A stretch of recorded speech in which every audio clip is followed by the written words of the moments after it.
Achou? Achei justo. Eu tinha que deixar ele falar, sacou? Eu não deixei ele falar. Verdade. Muito obrigado.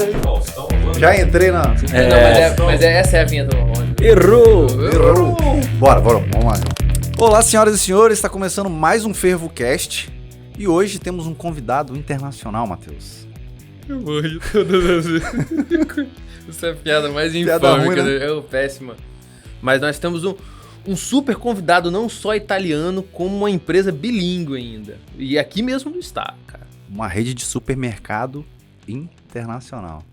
Romerito, muito obrigado, cara, por você ter aceito o nosso convite. É uma honra te ter aqui, cara.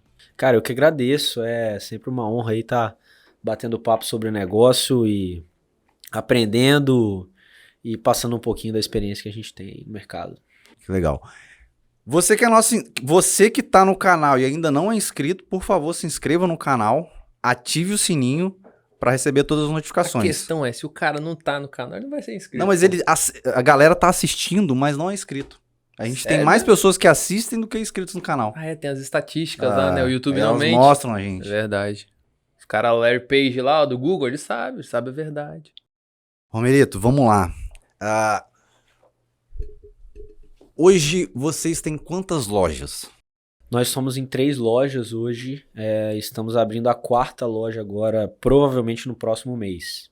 A gente começou com um monte de piadinha. Qual é o nome da rede de supermercados? Internacional Supermercados, mas infelizmente não somos bilíngue ainda. Não, Ainda. Quem trabalha lá, por favor, se capacitar. Legal. E a história de vocês começa quando? Você já começou o supermercado? Isso veio de família? Como é que funciona isso aí? Então, é um supermercado familiar, né? Na realidade, meu pai veio do interior do estado, com 16 anos, veio da roça mesmo, e aí tentou a vida, né? Veio para a capital, trabalhou numa mercearia, e aí nessa mercearia ele, né, com toda... Eu costumo falar que empreendedorismo é um dom, né? Nessa mercearia ele começou a aprender sobre gestão de supermercado, mercearia, gestão de compras, gerência e tudo mais. E aí, depois de um tempo, junto com o irmão dele, eles resolveram abrir uma pequena mercearia. E daí, então, a história começou, né, no segmento de supermercados. Já foram lojas em outros pontos, já faliram uma vez e retornaram ao mercado. Caraca. E aí, graças a Deus, estamos de pé aí, crescendo. Hoje vocês já estão sólidos no mercado, sim, né? Sim, estamos sólidos, reportando crescimento anualmente, isso é importante. Onde ficam as também. lojas de vocês? Nossas lojas ficam todas em Cariacica. E agora estamos abrindo mais uma em Viana. Legal. Cara, é muito... O pessoal da roça é um povo bem sinistro mesmo, né? Os caras vêm bastante longe, chega aqui na cara, na coragem. Primeira oportunidade, cara, eles abraçam assim, como se fosse comida... Vão desesperado pra desenvolver. Nos outros podcasts que a gente entrevistou também, velho, tinha gente assim que veio do meio da favela, que pegou a oportunidade que tá e vai. Vai remando, vai o que dá, né? Não tem aquela miséria de trabalhar e tudo mais. Acho que isso vai passando até mesmo pros filhos, né, cara? Vai mostrando. Com certeza, cara. Eu costumo falar que assim, não existe plano B, né? Eu acho que quando você não tem nada a perder, você aposta todas as suas fichas naquilo ali. Então, eu acho que isso faz todo sentido, e as pessoas, principalmente antigamente, eram pessoas mais corajosas. Eu acho que hoje em dia o excesso de informação também traz um excesso de medo. Então, acaba que as pessoas, por elas terem muita visibilidade do que deu certo, do que não deu certo, né? E isso acaba assustando muitas vezes. E eu costumo falar que o pessoal da roça é um pessoal que não tem medo de trabalhar. Então... o pessoal vinha pra cá, pra capital, se precisasse trabalhar de enxada aqui, trabalhava, se precisasse trabalhar 24 horas, trabalhava, e não tinha muito esse negócio de querer curtir final de semana, eu quero um tempo pra família, o que precisava fazer era feito, e hoje em dia isso se perdeu um pouco, é natural, né, processo da modernização. Acho que uma frase que eles nem imaginavam naquela época, mas que hoje se usa muito é: fazer tem que ser feito. Fazer o que tem que ser feito todos os dias. As pessoas, elas acham que sucesso ele se dá por sorte ou conhecimento. Na realidade, o sucesso ele se dá por você ter que fazer o que tem que ser feito todos os dias com o mesmo tesão. E às vezes a gente começa um empreendimento A gente faz no primeiro mês, faz no segundo mês, no terceiro mês a gente já começa a desfocar, já começa a se perder, e aí a gente já não coloca ali o mesmo tesão que a gente tinha no início. E muitos negócios se perdem por conta disso. No cenário que a gente vive hoje, né, com muita informação, como você disse, muita rede social, todo mundo quer o sucesso. Só que, vou usar a expressão, do nada alguém explode, alguém faz muito sucesso, mas não é realmente do nada. Tem uma história por trás disso e todo mundo só enxerga o sucesso. Ninguém enxerga as noites de sono que a pessoa perdeu, prejuízos que tomou, supermercados que faliram. Então, assim, caraca, hoje eles estão num nível muito bom, mas não sabe como foi essa trajetória para chegar até ali, né? Cara, foi uma trajetória muito difícil, assim, você construir um negócio é uma coisa, você manter é outra. Então, acho que o empreendedorismo, ele está muito ligado à inovação, à capacidade de acompanhar o mercado, né? A capacidade de atender o cliente da forma que ele necessita ser atendido. Eu acho que isso faz muito sentido. E a nossa rede, assim, ao longo do tempo, ela se preocupou muito em atender o cliente, muito em estar ali ao lado do cliente, como se nós fôssemos uma família próxima mesmo. E sempre que a gente tinha um feedback positivo ou negativo, a gente levava isso em consideração. E hoje a gente vê muitas empresas engessadas e fechadas para o público, que é realmente o público que paga os seus serviços e o seu produto.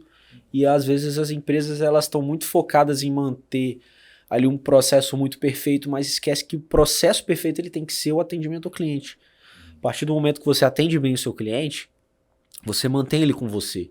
E a gente tem fortíssimas concorrências perto de nós, principalmente a nossa loja 2, que está ali perto de grandes redes a nível estadual mesmo, e a gente ainda assim consegue ter uma fatia muito grande da região. Então, e tudo faz sentido por conta disso. Atendimento ao cliente, você estar próximo do seu cliente. Nós até hoje ainda temos uma postura muito familiar. Então o cliente ele consegue ter acesso ao nosso gerente, à nossa equipe de gerência mesmo. Mais acolhedor, às vezes. Exatamente. Então o cara tem uma reclamação, é natural do brasileiro. Assim. O brasileiro ele é muito bairrista. E quando você vai numa padaria, ou numa lanchonete, ou num restaurante, eu falo por mim, eu acho que vocês vão concordar comigo, você se sente bem quando o dono é seu amigo. Você fala, cara, pô, ele é meu peixe, meu chegado, gosto muito de lá porque eu conheço o proprietário lá, o cara é gente boa e tal. E todo mundo gosta disso, né, dessa proximidade. Então, faz muita diferença. Eu mesmo frequento um restaurante, esses dias eu tava passeando com minha esposa e meu filho. Minha esposa precisou ir ao banheiro, era na praia de Camburi, e aí um dos gerentes do restaurante falou, não, cara, vem aqui, usa o banheiro do restaurante. Então, assim, é aquela proximidade que você gosta de ter. Então, é cultural do brasileiro mesmo. Você acabou respondendo uma pergunta que eu ia te fazer. O seu mercado é um mercado muito desafiador, porque você briga todos os dias com preço. Então, assim, acredito que o seu público é aquele cara que olha, caraca, o Leite Ninho tá na promoção lá no Internacional. Então eu vou comprar o Leite Ninho lá e vou comprar, sei lá, a fralda na farmácia. Então, assim, é exatamente isso que eu ia te perguntar. É preço ou atendimento? Como equalizar isso aí, sabe? Então, para o seu cliente. Eu acho que todo negócio, ele tem 3 processos. O primeiro processo é despertar a atenção do consumidor, daquela fatia de mercado. Todo negócio precisa ter esse processo bem alinhado. Então, despertar a atenção do consumidor não é ainda o atendimento e não é ainda a estrutura que você oferece. Despertou a atenção do consumidor, você precisa trazer ele na sua loja, despertando a atenção, ele vem até você. Veio até você, você precisa oferecer o atendimento, né? Um bom atendimento que faça ele gostar da experiência. E esse atendimento tem que estar vinculado à estrutura que você oferece, o conforto e tudo mais. Então a gente hoje, você falou tudo, a gente briga por preço hoje, supermercado é preço, cara. Primeira coisa que você olha quando você vai a um supermercado, se ele tem um preço bom. É diferente se você vai comprar uma BMW. Você não olha se o preço é bom. Supermercado é assim. Tem preço? Até porque o produto que tem ali tem no outro e tem no outro, tem Exatamente. no outro. Tem o preço que eu preciso das coisas que eu compro na minha casa? Ah, tem. Agora, beleza. Agora eu preciso saber se eu vou me sentir bem comprando ali, se eu vou ser bem atendido. Então, a estrutura é boa, tem ar-condicionado, tem um espaço arejado, né? Tem um espaço grande, tem onde eu parar meu carro. Vocês fazem entrega, não fazem? Como é que é? Os cortes de carne são bons, não são? Tudo isso fazem um contexto ser bom, mas principal é preço, com certeza. Cara, mas que... Até te interrompendo, até...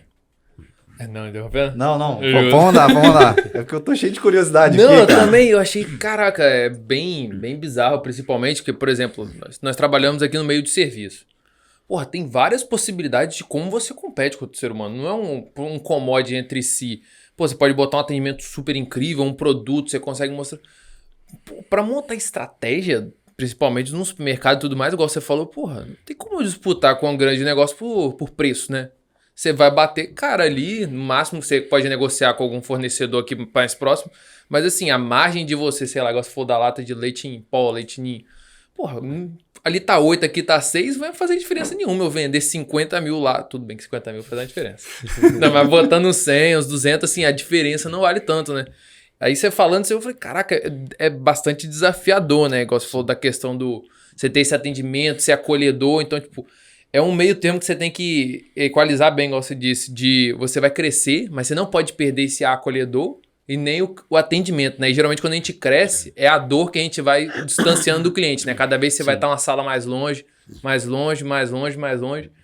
Eu falo assim, porra, velho, não vou ter um supermercado nunca na minha vida, assim. Porque... Mas tem um detalhe que as pessoas às vezes elas não enxergam. Quanto mais você cresce, com certeza você perde em qualidade de serviço e qualidade de atendimento. Isso é natural, porque fica muito difícil de você ter o mesmo controle sobre isso que você tem num número X de negócio. Sim. Mas quando você geralmente cresce, vamos supor, você sai de 10 lojas para 20 lojas, você tem uma coisa que quem tem 3 lojas, muitas vezes, com muita dificuldade, não tem, que é consolidação de mercado. Então, vou te dar um exemplo. Hoje, a gente tem aqui redes de supermercados aqui no estado que são grandes, imensas. Cara, se você olhar, não é a melhor rede do mundo, mas ela tem um nome que se mantém no mercado. E é o primeiro nome que você pensa quando alguém te pergunta, supermercado, rede X. Então, assim, não é o melhor atendimento, não é o melhor preço, mas tem uma consolidação. Você tem aquele nome ali sempre vindo primeiro na sua cabeça. Então, isso que você constrói. Você perde em atendimento, você perde qualidade, mas você tem consolidação. Consolidação, cara, você só perde isso para você mesmo. Então Se você for muito ruim na sua gestão, você vai perder consolidação, mas é o mais difícil de se conseguir. Então é muito estratégico essa ideia de ser bem bairrista. Tudo bem que aconteceu gradualmente, assim, naturalmente de ter lá, mas virou quase uma estratégia, ter ali, né? Você se consolidar ali, abocanhou, agora vamos movendo assim, pateou, passou quase, né? Nós somos em 3 lojas hoje, indo para a 4ª, nós temos hoje 160 mil clientes mês, em 3 lojas. Então, assim, é uma consolidação que não veio da noite para o dia, mas, assim, nós estamos cansados de ver supermercados pequenos começando agora e não consegue sair de uma loja, porque essa consolidação é difícil. E não é só preço, porque preço, muitas vezes até o quilão do bairro tem preço. E a gente vê aí que, às vezes, o cliente ele não está buscando só preço, ele está buscando um conjunto completo, né? Você, obviamente, não quer comprar num supermercado top, mas pagar o dobro do preço do supermercado que fica na outra rua. Mas você também não quer pagar barato e ficar suado fazendo compra. Então, é um conjunto, cara, um complemento. E até pra você seguir no seu passo, vou dar um dado muito, muito importante sobre a rede internacional. Eles atuam em Cariacica, né?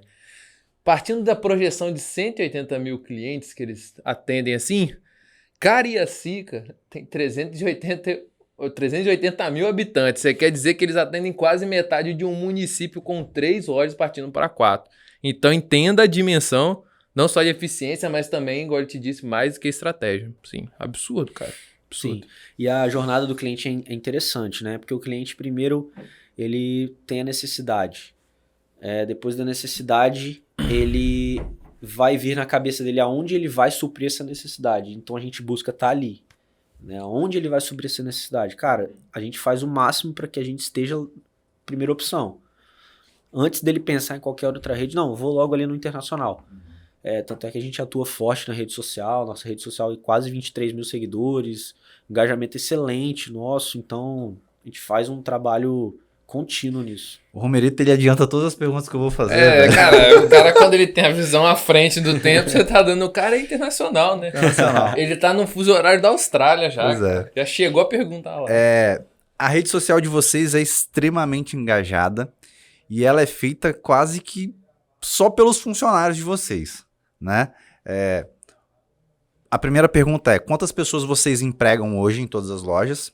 E depois, se existe um segredo para fazer com que os funcionários se engajam tanto assim? Eu tive em acho que a única reunião que eu tive num grupo com você da CDL, você comentou que os funcionários pedem para participar. Como é que é isso, cara? Hoje a gente emprega 500 colaboradores, vamos para a média de 570 agora com uma loja nova, né? Cara, então, rede social é uma coisa que conquistou o mundo, né, recentemente. E a gente vê muitos supermercados hoje em dia entrando na rede social, fazendo dancinhas, aquelas coisas todas engraçadas e tal, mas não gerando valor, né?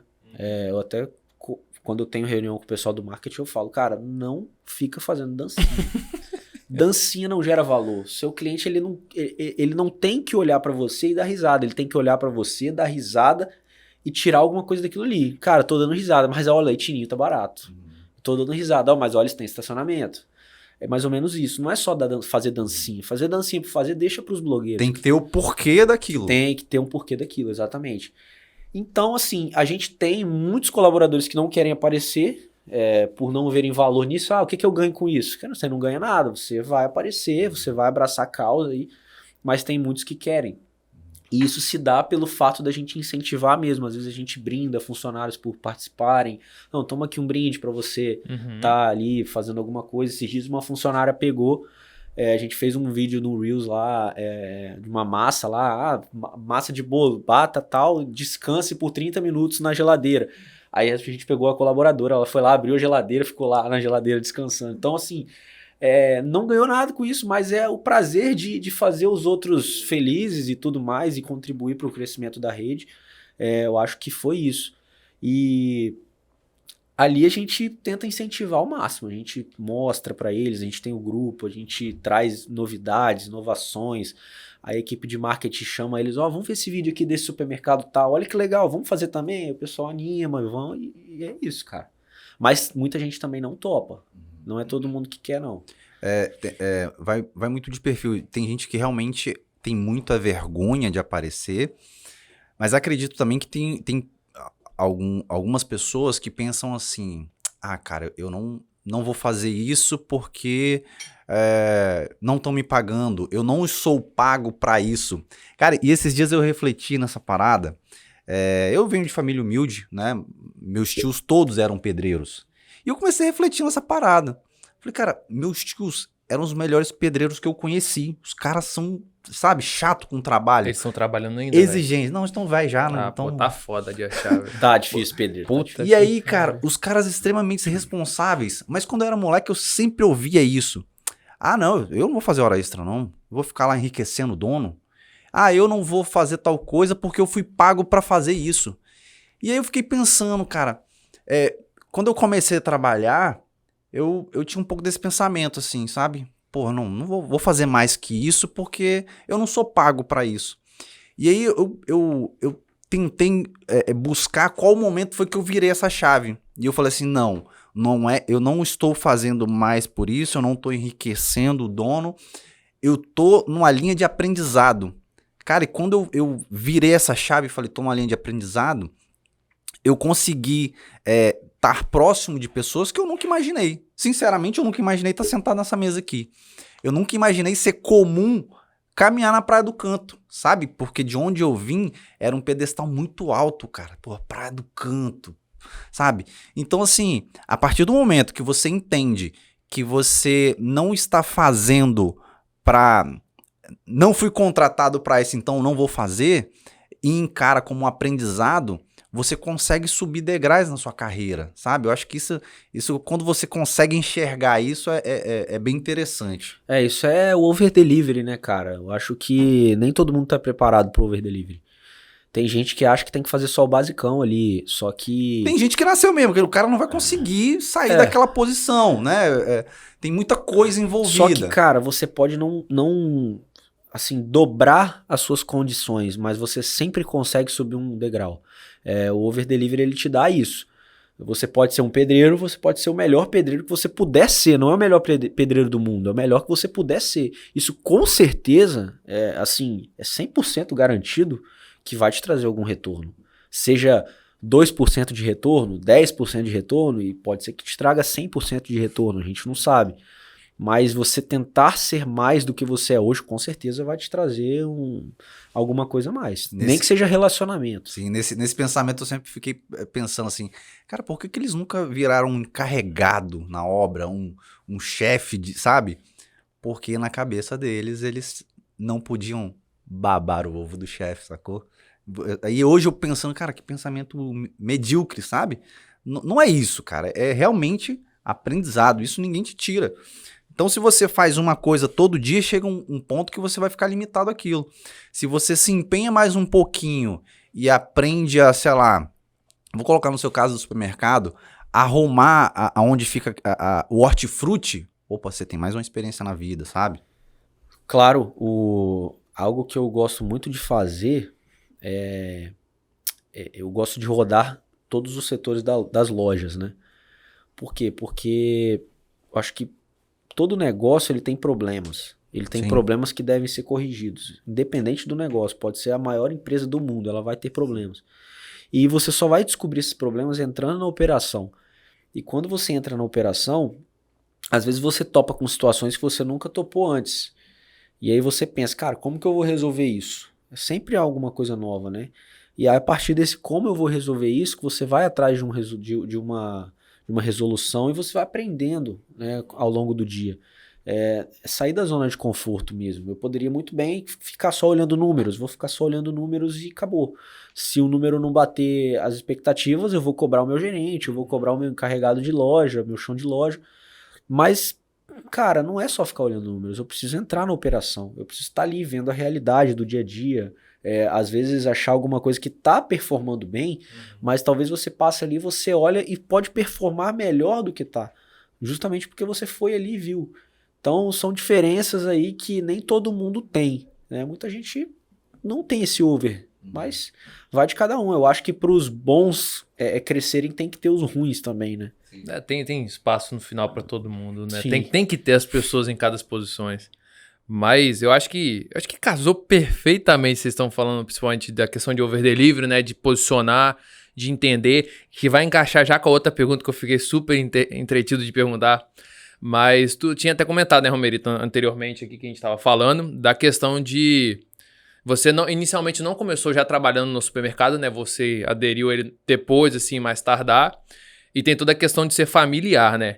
Então, claramente, tem... em diversos, imensos processos sucessórios, porque assim, geralmente a pessoa que vai suceder, com certeza, de todos que eu vi, não tem um perfil seu assim de estou dentro do negócio, eu quero de fato aquilo ali. Na maior parte são pessoas que conseguem a empresa dos pais, os pais queriam uma coisa, o filho queria outra, e foi pra vala total depois, venderam tudo e abraço. Então você começou dentro da empresa, certo? O quanto disso, com certeza você evoluiu isso gradativamente, principalmente por esse over-delivery seu, de querendo mais coisas, né? Trabalhando mais, vendo mais coisas e tudo ali. O quanto você atribui, principalmente, essa questão de você querer mais, né? Entregar mais, buscar mais para chegar. Porque você, principalmente sendo novo, você tem que ter dado sangue, bastante sangue para conseguir dormir hoje em paz, né? Não só todo mundo acha que, sou filho do dono, tá de boa. É impossível você dormir em paz com 500 pessoas para você pagar numa folha de pagamento lá e ficar, não, tranquilo, não preciso saber o que está funcionando, só preciso chegar lá de manhã e valeu, abraço. Cara, eu atribuo 100% dos meus feitos hoje a isso, ao over-delivery. Em relação a ser filho do dono, eu já ouvi essas piadinhas. A gente tem que saber escutar também pessoas que não estão no mesmo nível de pensamento que o seu. Porque quem tá de fora simplesmente pensa, o filho do dono. Mas eu te pergunto uma coisa. Para uma pessoa que não tem carteira de um motorista, ela consegue pilotar uma Ferrari? Esperamos seriamente que não façam isso, tá bom? Ela não consegue. Por quê? Porque para você pilotar uma Ferrari, para você pilotar qualquer tipo de veículo, você precisa saber dirigir aquele veículo. Então, se eu fosse somente o filho do dono, eu já tinha cagado a operação inteira. Então, assim, para eu estar onde eu tô hoje, primeiro eu passei por vários setores. Primeiro eu comecei, quando eu tinha 15 anos de idade, antes de eu entrar numa logística para trabalhar de auxiliar de RH, eu trabalhei no supermercado, meu pai, como ajudante de conferente, pegando saco de arroz, saco de açúcar para ganhar a diária, né? E aí depois comecei a faculdade, um ano e meio depois, isso eu trabalhava alguns dias, né? Depois da escola eu ia para lá, ensino médio ainda, ia para lá, trabalhava a parte da tarde, às vezes no sábado para ganhar ali 70, 80 conto. Aí depois comecei a faculdade, fui para uma logística. Trabalhei de auxiliar de RH fichado. Fora de lá, em outro lugar. Na época era uma logística que era representante da Batavo e eleger aqui no estado. E aí de lá, depois que eu saí, fui para o supermercado fichado como auxiliar de RH também. E aí, como auxiliar de RH, eu aprendi muita coisa relacionada à lei trabalhista, documentação, departamento pessoal, o que a gente pode, o que a gente não pode, deveres e direitos. Isso já me deu um embasamento muito grande sobre contratação e demissão, né? E aí depois fui para a área de fiscal de caixa, trabalhei na frente de loja, então aí já me deu um embasamento forte financeiro, um embasamento de tesouraria, né?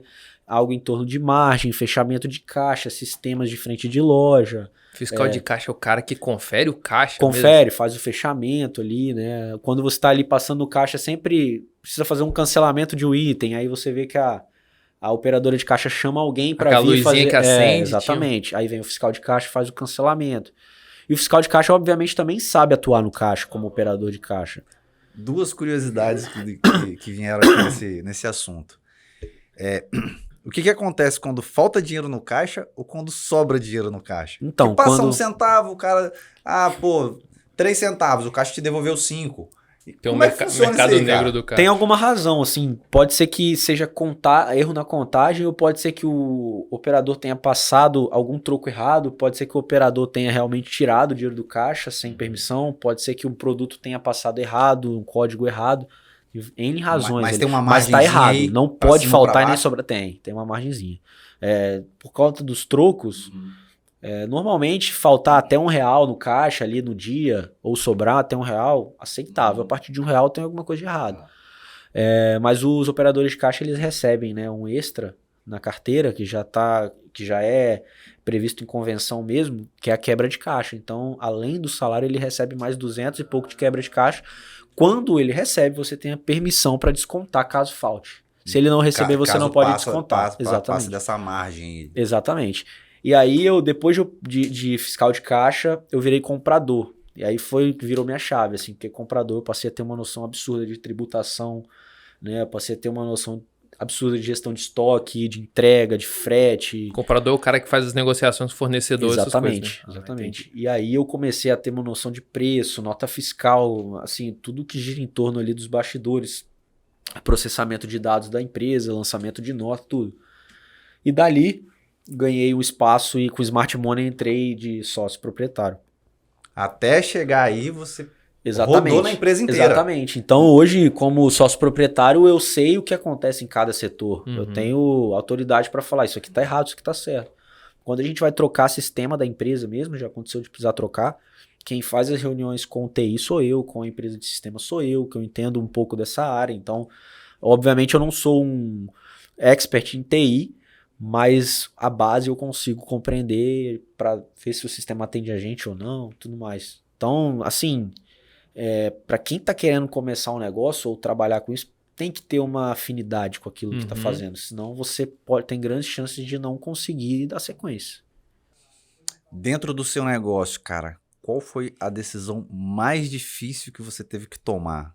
Cara, se eu não pudesse... Até agora. Sim. Cara, a decisão mais difícil... Essa pergunta me pegou. Para abrir uma unidade nova, por exemplo, Vocês fazem uma análise de antes e Cara, tudo a gente mais? faz uma análise da região, a gente faz uma análise do ponto, se o ponto é um ponto de bom fluxo, de facilidade para o cliente, mas não diria que abrir uma nova unidade seja a decisão mais difícil. Acho que até hoje a decisão mais difícil que eu tomei foi encerrar o nosso aplicativo de delivery. Deixa um aplicativo de delivery. A gente tinha um aplicativo de delivery que eu implantei, só que assim, o nosso público não aderiu tanto, a gente fez bastante propaganda em cima, o marketing, mas não trouxe o retorno e estava gerando custos. E aí foi uma situação que eu tinha uma afinidade muito grande com esse aplicativo, era algo que eu queria fazer dar certo, mas a gente não conseguiu fazer dar certo, e aí chegamos numa decisão de encerrar. Foi bem difícil encerrar, porque eu ainda acredito que isso vai gerar muitos frutos no futuro, mas não foi o momento ainda. Você pausou, então.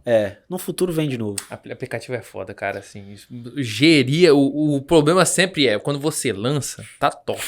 A parada é manter. Exatamente. É igual ele falou, beleza, todo mundo começa as coisas e manter, velho. A cultura de supermercado de delivery ainda é muito fraca. Não é algo que teve aquela adesão forte.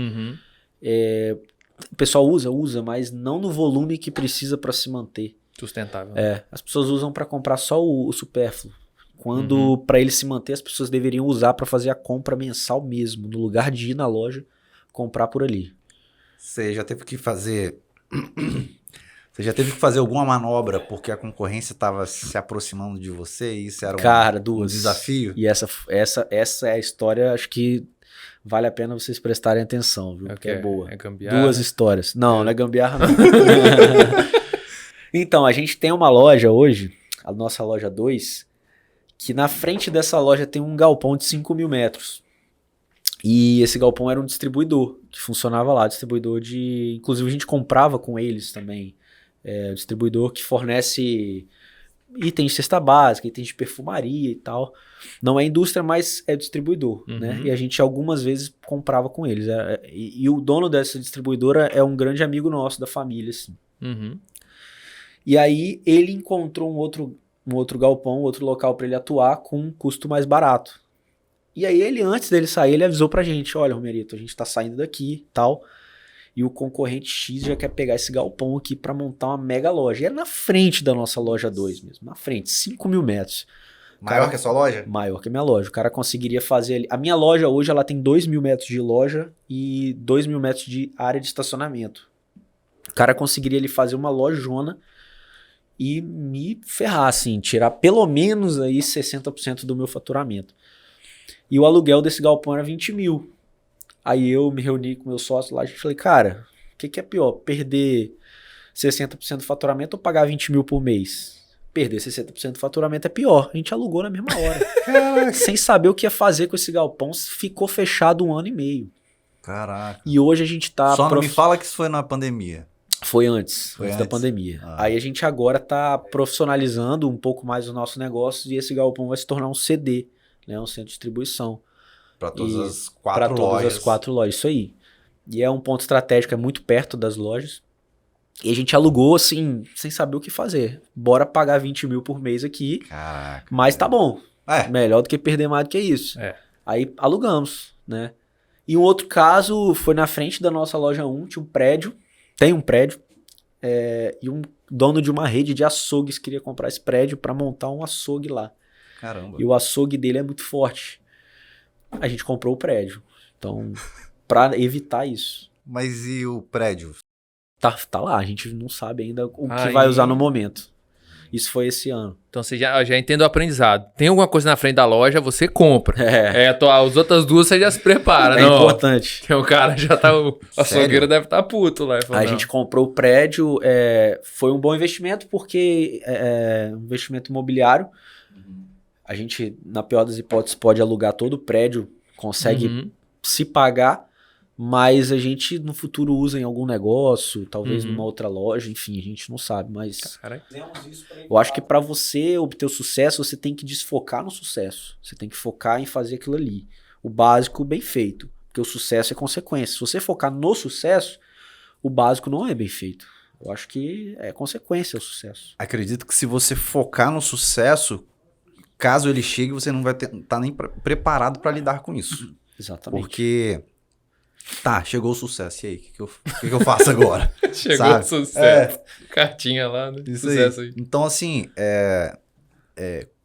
conquistou, subiu um degrau, comemorou, subiu mais outro, comemorou, e até você conseguir chegar onde você quer. Achei meio pragmático, achei interessante. Eu gosto dessa visão, assim, bem mais crua da realidade ali que você enfrenta, né, cara? O romance não existe na vida de quase ninguém, né, cara? Eu acho. Quase ninguém. Eu acho que Os bastidores é muita pedrada, né, cara? Os bastidores do negócio... assim, não existe negócio perfeito. Você vai ver aí várias pessoas palestrando, o cara que é empresário a nível mundial, falando da empresa dele e tal. Cara, beleza.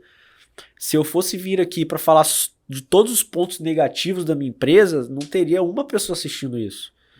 É a mesma coisa que você criar um Instagram para você ser digital influencer. Se você mostrar só as tretas do seu dia, só os problemas, só os perrengues, ninguém vai assistir, cara. Você tem que mostrar beleza pura, romance e tal. Assim, tem muito erro na minha empresa. Eu acho que uma das minhas missões aqui no Internacional Supermercados é justamente profissionalizar 100% do negócio. E todo dia eu procuro promover alguma mudança, acertar alguma coisa, melhorar aquilo que já é bom, inovar, trazer novas coisas. E todo negócio tem erro, todo negócio tem problema. Você precisa saber achar, né? Uns têm mais, outros menos, mas todos têm. E talvez um problema que você não dá muita importância, talvez no futuro ele pode ser uma brecha para um problema muito maior. Como é que você encara o desafio de mão de obra dentro do seu negócio? Você prefere pegar uma pessoa que já teve alguma experiência, ou você prefere dar uma oportunidade para quem não teve experiência, por exemplo, e treinar esse cara e deixar, entre aspas, do jeito que o Internacional quer? Hoje a gente o nosso foco é mais em plano de carreira, a gente realmente fazer o nosso colaborador. Então hoje os nossos compradores mesmo eram repositores. Caraca, que legal. Você ganha de um lado, perde de outro. Claro, você ganha em lealdade, que eu acho que é muito importante. Você perde em qualidade. Não é, os nossos compradores são ruins, não é isso. Mas a gente sabe que se a gente fosse entrar no mercado para trazer um comprador que tem experiência ali de anos em empresas grandes, o salário ia ser 3, 4 vezes maior. Mas talvez o cara não ia ter a lealdade que o meu tem. Ele ia falar assim, cara, eu tô aqui com você, mas se eu receber R$100 uma proposta... Isso tô aí, indo embora. eu tô indo embora. Então isso é um grande problema. A falta de lealdade, você acaba... É inevitável, suas operações elas ficam na mão de um colaborador, de vários colaboradores, você não tem como evitar isso. E aí, do dia pra noite, o cara sai e ainda leva todas as suas informações para um concorrente. Caraca, verdade. Então você precisa estar preparado para isso. O que a gente faz? A gente faz os nossos funcionários. Perde de um lado, mas a gente tenta minimizar ao máximo essa perda para ter ali uma mão de obra efetiva. Nem sempre acontece, né? Mas eu acho que se ele não quisesse, ele não tinha casado tanto a falar. O que você falou exatamente com o Flávio Augusto, eu acho que eu ouvi esse dia ele falando exatamente, escolha as pessoas pela lealdade. Porque, cara, é difícil, igual você falou, porque é inevitável que pessoas venham a sair e tudo mais, mas a questão é quem tá do seu lado ali, né, cara? Que vai estar falando de você para outro lugar, ele vai ser o seu marketing quando você não tem, ele vai estar falando, vai estar... Eu tinha um comprador que ele veio trabalhar com a gente como CPD, né? Centro de Processamento de Dados. É o cara ali que lança a mercadoria, o preço da mercadoria, calcula o preço da mercadoria, faz a troca de preço, enfim, atualiza estoque. Aí ele veio trabalhar como CPD e a gente treinou ele, preparou ele para ele ser um comprador, e ele se tornou um comprador. Aí ele recebeu a proposta de um supermercado novo que começou agora e foi. Então, mas a gente não teve um problema com isso porque eu já tinha uma outra pessoa preparada. Isso inclusive é uma coisa que a gente faz muito lá. A gente tem normalmente 2 ou 3 funcionários prontos para setores de maior exigência intelectual. Em caso de perda de um ou outro, a gente já tem outro para repor. A gente tem constante retreinamento lá justamente para isso. É uma coisa que a gente foca muito. Cara, de novo, na última vez que eu tive com você, você contou história muito bacana de um cliente que... Aí já entra na parte de fidelizar o cliente, né? Era uma criança e queria alguma coisa do supermercado. Não lembro qual foi a história, mas foi muito bacana a atitude que vocês planejaram em fazer tipo uma ação pra entregar alguma coisa. Eu não lembro o que é a história, mas era muito bacana. Tem um menininho, um garotinho, que ele adora a música, a nossa música, né? O nosso jingle, ele é muito antigo. Vocês têm um jingle? A gente tem um jingle. Ele é muito antigo, só que com o tempo ele se perdeu. Né? Ele é muito antigo, ele é desde o início da rede. Aí ele se perdeu. E aí eu vim com a proposta junto com o pessoal do marketing de remasterizar esse jingle. A gente remasterizou o jingle. E esse garotinho, ele ouvia os pais cantando e ele era apaixonado por esse jingle. Um garotinho novinho. E aí a mãe dele mandou pra gente, falou que ele era apaixonado pelo jingle. Aí a gente fez uma cesta pra ele, o funcionário foi lá, demos um uniforme pra ele vestiu o uniforme, ficou todo feliz lá e tal. E gerou valor, né, cara? Gerou valor. Então é importante você fazer essas ações com o público. A gente tem uma prática mesmo no nosso Instagram. Todo mundo que marca a gente, seja repostando, seja marcando na loja, tal, a gente manda um brinde. Então, pessoas ganham brinde o tempo inteiro no nosso Instagram. Fica aí a dica, hein? Pessoas ganham brinde o tempo todo, cara. Nosso Instagram, maneiro, sempre.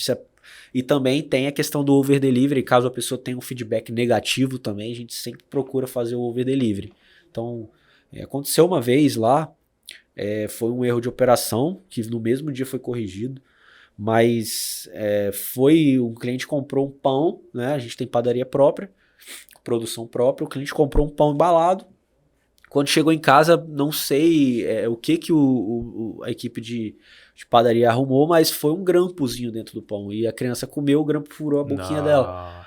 E assim, foi um erro gravíssimo, né? Na mesma hora a gente mobilizou a equipe de padaria toda, fizemos reunião, demos a advertência para quem foi responsável por isso, enfim, mudamos alguns processos, mas aí a mãe mandou pra gente, né? Meu filho cortou a boca. Aí a gente, na mesma hora, uma equipe de marketing pegou no Instagram, falou, não, a gente vai dar um jeito nisso, pode deixar. Aí a mãe falou que a criancinha tava até com medo de comer novamente e tal. Aí minha equipe de marketing fez uma cesta imensa com brinquedo, pão, bolo, mandou uma cartinha, né? Era uma menininha na época. Você é uma princesa, você não precisa ter medo disso, tal. A gente pede desculpas e tal. Enfim, mandou brinquedo, um monte de coisa, doce e tal, uma cesta imensa. E mandou uma cesta também pra mãe, né? E aí a mãe depois mandou uma mensagem em áudio pra gente, chorando assim, emocionada. Quando chegou na casa dela, ela falou que ela não esperava, ela realmente ficou muito emocionada, muito feliz pela atitude e tal. E que a gente fez pela filha dela foi assim, muito maior do que o grampo que a filha dela encontrou no pão. Então, o over delivery ele não tá presente só no antes, né? Ele tá presente também no depois, mesmo que seja um feedback negativo. Você tem que trazer o over delivery, porque aí você transforma uma experiência negativa em uma experiência positiva. Isso que é a mágica do negócio. Você sempre vai ter experiência negativa, todo negócio. Mas quando você consegue converter, cara, é o mais difícil. Mas quando converte, você fideliza mesmo. Né? É difícil, mas... Cara, eu tô imaginando aqui, ele falando assim, no começo do nosso bate-papo, quando você cresce, você perde um pouco a pessoalidade de eu conheço o dono do negócio. Mas, nesse caso, ele aproximou ainda mais o cliente dele, sabe? E com certeza, esse cliente vai falar para mais 10, para mais 20. A criança vai crescer com o supermercado, sabe? Aquele supermercado. Ela não vai lembrar do grampo nunca mais, cara. Nunca mais. Ela vai lembrar dos brindes, do brinquedo. Parabéns, cara. Parabéns. O marketing, o nosso marketing lá mesmo, sou eu que controlo, né? Como CEO, eu controlo quase todas as áreas. Então, o marketing eu deixo bem claro. Cara, você tem verba para queimar aí com o over delivery. Pode queimar a verba. Então, se você precisar dar uma compra para um cliente, você dá e tal. Claro que você precisa colocar pessoas nessa operação que pensem como você. Essa sensibilidade. A pessoa que está no meu marketing lá, ela tem essa sensibilidade do mesmo jeito. O atendimento dela é ótimo. Ela é uma pessoa, assim, também que tem o over delivery na veia. Então, casou certinho, cara. Então, ela consegue desempenhar o que a gente prega mesmo. Às vezes, meu pai, ele é impressionante. Ele é muito chão de loja, assim. Sempre que ele vê uma criança chorando, ele vai lá, pega um biscoito fechado, toma aqui, toma um bombom. toma um chinelinho da Minnie, do Mickey. Cara, a criança para de chorar na hora. Impressionante. Um todinho, ele é muito assim. Parada simples. Meu pai é o caramba, famoso vereador mesmo. Ele gosta, cara. E eu aprendi muito com ele isso. Primeiro neto, seu pai? Segundo neto. Segundo? Eu tenho uma irmã, mas mora em Miami. Ele ainda não conseguiu conhecer minha sobrinha, fez 1 ano agora, por conta da pandemia. Pô, massa. Você quer? Massa. Eu vou para aquela pergunta lá. Então pode ir. Na verdade, eu vou fazer uma, depois você faz a tradicional. Tudo bem. Se tratando de criança, eu entrei nesse assunto agora, hoje você é pai há 2 meses, né? 2 não, meses. né? 9 meses da barriga também era, mas que tá no... 11 meses. É, A mãe vai discordar de você. que tá nos seus braços tem 2. Cara, o que você pensa em deixar de legado pro seu filho nessa trajetória? Cara, aí, respeito. Respeito pelo próximo. Acho que na sua vida você precisa honrar pessoas, né? E você honra pessoas respeitando a elas, respeitando a história, respeitando o seu momento, respeitando o seu tempo. E eu acho que a gente não tem o direito de ofender e nem de atrapalhar ninguém. Então eu acho que o que eu deixo pra ele é o seguinte: respeite o próximo sempre. Se ele não tiver no tempo dele, se retire. Se ele tiver proposto a te ouvir, você fale, mas sempre com respeito. Eu acho que respeito acima de tudo, cara. Vai te dar a reputação que você precisa. Porque se você não respeitar o próximo, você não merece ser respeitado.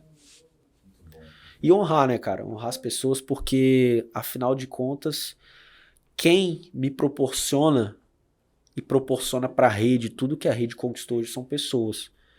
Eu sozinho jamais conseguiria isso. Sou eu, é o açougueiro, é o operador de caixa, é o entregador, é o meu CPD, é o meu financeiro, todo mundo. Então você tem que honrar pessoas, você tem que pagar em dia, você tem que pagar o que deve pagar, o que é de direito da pessoa receber. Você deve ser ético e acho que isso sempre, né? Qualquer um. Independente se o cara é gente boa com você ou se ele não é gente boa com você. Você tem que fazer a sua parte, sempre. Justo. Cara, um cara... Homem de poucas Caraca, palavras, velho. mas eu fiquei... Todo mundo responde e fica falando 2 horas uma frase. Eu fico, pô, velho, era uma palavra. Aí o cara toma uma palavra aqui, ó. Caraca, muito bom. Se você pudesse olhar lá pro... Você tá Romerito. roubando, você tá Faz a roubando, pergunta, desculpa, você essa vai pergunta roubar é isso sua. mesmo? Eu Essa sou de pergunta é sua. Cariacica. Respeita aqui. Fica Sem na sua, briga, John. sem briga. Não, mas a gente sempre faz essa perguntinha de praxe aqui no final. Caminhando aqui mais pra essa parte final. Romeritinho bom? Romeritinho. Rominho. Ainda sou Romeritinho, né? Que eu não cresci. Esqueci de crescer. Não entrei nesse mérito aqui. Mas, pô, pensa aí no seu começo de carreira aqui, cara. Você já aprendeu bastante, já tomou bastante tapa na cara. Quebramos bastante a cara. O que você conseguiria lá falar? Você tem 1 minuto pra falar com o Romerinho? Romerinho, começo de carreira lá, o que você daria de 1 minuto de conselho pra ele? O que ele conseguiria dessa experiência que você teve pra ajudar ele lá? Cara, provavelmente eu falaria que, embora não pareça que as coisas elas vão melhorar no futuro, continue fazendo os processos, continue seguindo o mesmo caminho que você segue, sempre atribuindo conhecimento aos seus feitos, sempre se especializando, buscando informações e tendo paciência, demonstrando o que você sabe, que lá no futuro, que vai demorar, tenha paciência, que vai demorar, você vai colher os frutos. Nada se planta e se colhe de um dia para o outro. Tudo que se planta, pelo menos aí são anos para você colher de novo. Senão, quem mexe com eucalipto já tinha dominado o mundo, né? Então, você vai demorar para colher, mas com paciência e continuando sempre, né? Sem parar e sem regredir, você vai colher. Demora, mas mais uma hora chega. Ainda não colhi. Não? Tô esperando. Tá colhendo? Eucalipto demora, né, velho? Não, é foda. Demora. Demora, mas aí que tá o gostoso do negócio, né, cara? Se tudo viesse fácil, ninguém dava valor. Tava todo mundo aí também, né, cara? Aquele negócio, né? Tem que ter a barreira. A persistência separa muita gente, cara. Separa as pessoas que conseguem das que desistem, né? E é isso. Caraca, falou tudo, velho. Meu pai ia abraçar esse cara aqui agora, acabou minha vida, mano. Tô ferrado. Porra. Nossa, senhor. Bom por hoje? Por favor. Senhoras e senhores, se encerra mais um FervoCast. Romerito, muito obrigado, cara. Agradeço, que aula, cara. velho. Que aula. Eu que agradeço. Muito obrigado mesmo. Cara, muito obrigado. Eu que agradeço vocês a oportunidade. É sempre bom compartilhar o que sabe e aprender também. Com certeza a gente está em constante aprendizado aí. Legal. Pede os likes aí, por favor. não, agradecer nosso convidado, por favor. Esse episódio vai sair mais pra frente ainda. Não, vai estar saindo no dia que você vai estar vendo, claramente, né? Mas agradecer nosso convidado. Isso aqui foi mais do que uma aula. Você que tem uma empresa, que quer suceder, você que pensa em um dia dar a empresa pro seu filho, cara, isso aqui... Plantar sempre e colher no futuro, então vai pensando. Então, se você curtiu, se inscreve no canal, toda quinta vídeo novo, a parada é semanal.